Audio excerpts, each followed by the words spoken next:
My question would be, why are we making these cuts public so soon? In the Corning Painted Post School District, leaders are stumped, and so are parents and teachers over the district's finances.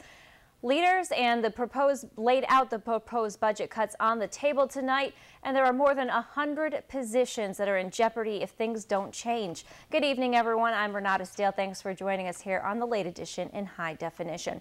$6.6 million. That's the magic number Corning Painted Post School District board members need to cut just to break even. Tonight, the board presented all the potential cuts to the public. Some think that maybe came too soon. WENY TV's Joe Melillo joins us live to break down the numbers and has more. Joe. Renata, representatives from the Corning Teachers Association say that announcing possible layoffs now is cruel, putting unwanted stress on teachers. But Superintendent Mike GINALSKI says the numbers need to be made public. This puts us into academic and curricular insolvency, but financially we could do it.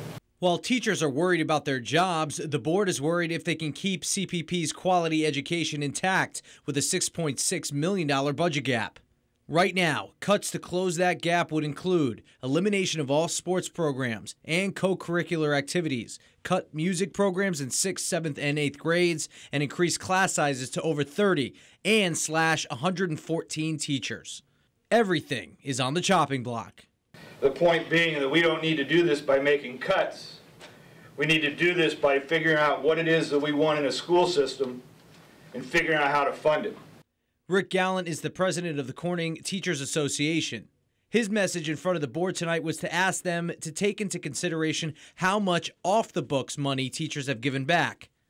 Including school supplies and extra time in classrooms, CPP teachers are giving back $1.8 million a year. The state is really putting us into a position where districts are struggling to be able to offer those things. And really the villain here isn't the tax cap, it's the lack of state aid. In 3 years, CPP has lost $26 million in state aid that the government is asking local communities to come up with. It's important for them to be involved. If they value the programs that we currently have for their kids, they need to voice that. State government needs to hear that because.